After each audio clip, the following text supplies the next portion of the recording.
क्या है? देखो बेटा, 22 सितंबर से नवरात्रे शुरू हो रहे हैं। अच्छा। और 1 अक्टूबर को खत्म हो रहे हैं। शुरू सोमवार से हो रहे हैं, खत्म बुधवार को हो रहे हैं। और 2 अक्टूबर को जो है विजयदशमी है। और आनंद की बात यह है कि इस बार तीसरा नवरात्रा 2 बार है, एक नवरात्रा बड़ा हुआ है।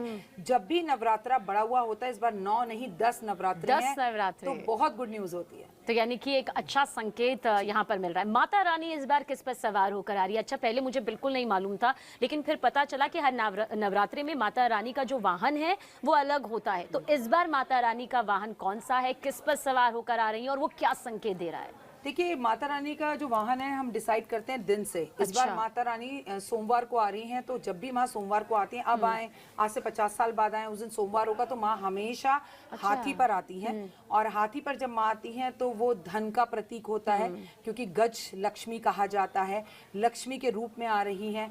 लेकिन जब हाथी पर बैठकर युद्ध भी होता है तो वो युद्ध का भी प्रतीक है। तो ये मिला जुला सा संकेत है माँ का। हाथी थोड़ा स्लो चलता है, तो आपकी जिंदगी थोड़ी स्लो रहेगी। चीजें तो मिलेंगी आपको, लेकिन हाथी कोई दौड़कर घोड़े की तरह तो पहुंच नहीं जाता। मतलब ये सवारियां इतना बड़ा संकेत देती हैं राकेश जी? माँ जब हाथी पर आती है, गज लक्ष्मी होती है। पैसा, धन, दौलत, मान सम्मान, प्रतिष्ठा और मंगल की देश की दशा शुरू हो चुकी है, तो घर बनेगा अपना।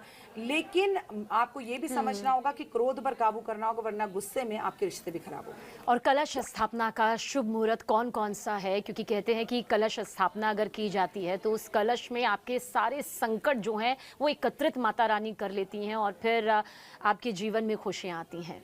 हर बार कलश स्थापना महत्वपूर्ण होती है, पर इस बार बहुत बहुत बहुत महत्वपूर्ण है। क्यों?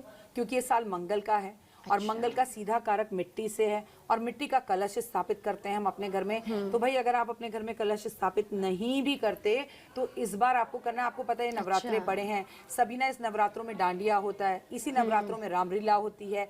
तो कलश स्थापना करिए और उसमें 9 ग्रहों की 9 चीजें उसमें ऐड ऑन करिए। अपने घर का जल लीजिए, चांदी का सिक्का डालिए, थोड़े अक्षत डालिए, एक बेल पत्र जरूर डालिए, उसमें थोड़ी इलायची डालिए, मंगल की लाल दाल जरूर डालिए, गुड़ का एक टुकड़ा डालिए, उसके ऊपर आप आम के पत्ते रखिए, अशोक के पत्ते रखिए, लाल कपड़े में ढककर नारियल रखिए। और आखिरी दिन इस कलश को पूरे घर में छिड़काव करिए, अपनी तिजोरी में, अपने घर में, अपने लॉकर में, बच्चों के स्कूल बैग में। और थोड़ा सा जल पी भी लीजिए। तो शांति, समृद्धि, सुख, सुविधा, वैभव, यश बढ़ेगा।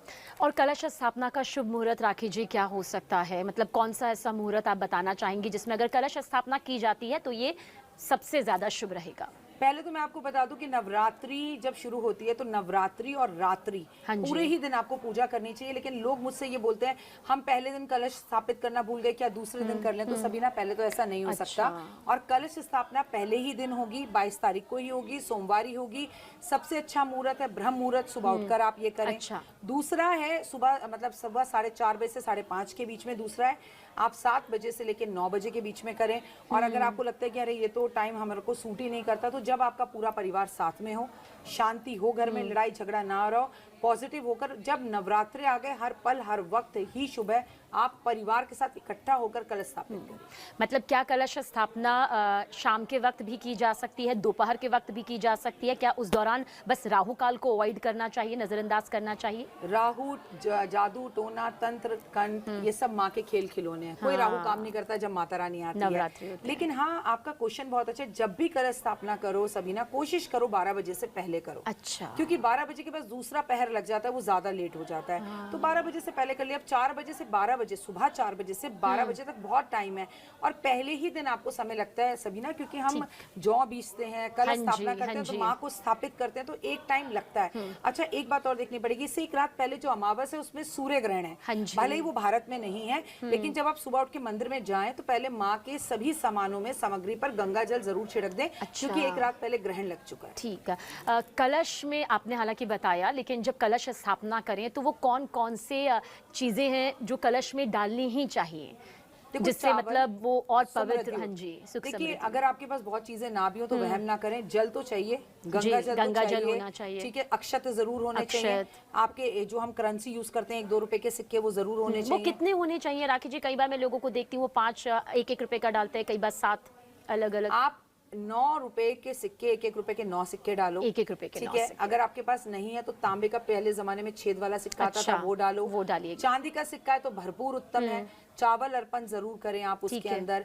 आपको उसमें मैंने कहा कि आपको उसमें बेलपत्र अर्पण जरूर करना चाहिए, क्योंकि ये जो 9 दिन की पूजा है ना, ये एक्चुअली हम माता रानी के नाम से करते हैं, पर ये सब कुछ माता पार्वती के ही रूप हैं और उन्हें बेलपत्र बेहद पसंद है।